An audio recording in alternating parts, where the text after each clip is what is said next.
He lived 2 floors below me. That's all I knew. I wish it had stayed that way. It was my first apartment on my own. A small 1-bedroom in a quiet building. I'd see him sometimes in the lobby or by the mailboxes. He'd nod, I'd nod back. His name was Mark, I think. He seemed normal, just another neighbor. The first strange thing was a package left at my door. It wasn't for me. The name was correct, but the apartment number was smudged. I took it down to his unit number 2B. I knocked. No answer. I left it by his door. The next morning, it was back in front of mine. I just left it there this time. It disappeared later that day. A week later, I was walking home from the subway. It was late, around 11. The streets were mostly empty. I heard footsteps behind me. They were steady, matching my pace. I crossed the street. The footsteps crossed with me.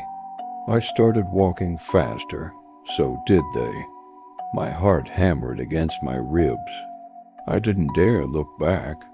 I practically ran the last block to my building, fumbled with my keys, and slammed the door shut behind me.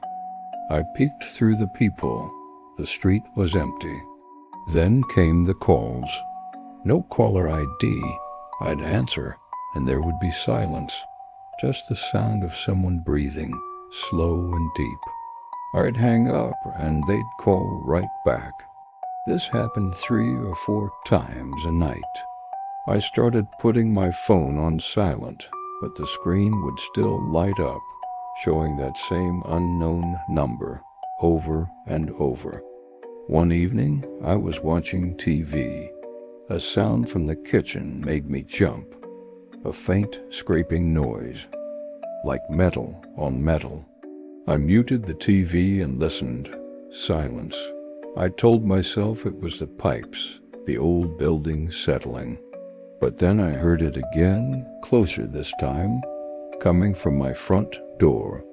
It sounded like a key trying to find the lock. I froze, every muscle in my body screaming. I couldn't breathe.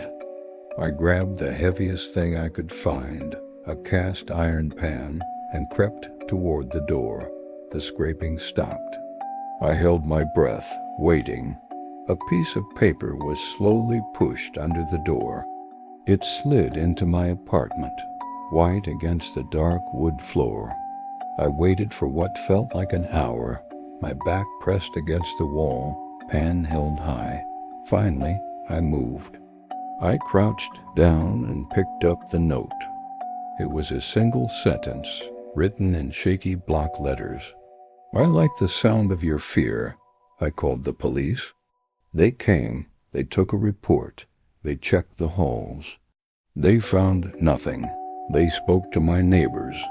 No one saw anything. They even talked to Mark from 2B. He was cooperative, they said. He was home all evening.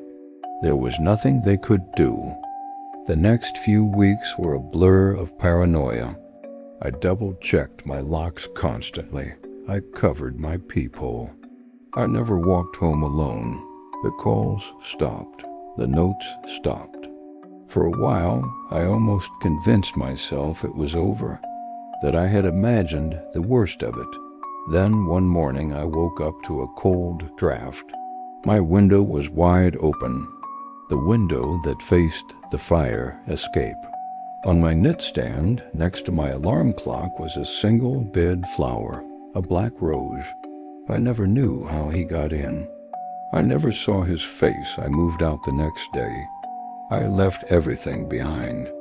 Sometimes late at night, when the house is quiet, I think I can still hear someone breathing in the dark. If this story gave you chills, hit that like button and subscribe for more tailies you shouldn't watch alone. Stay safe out there.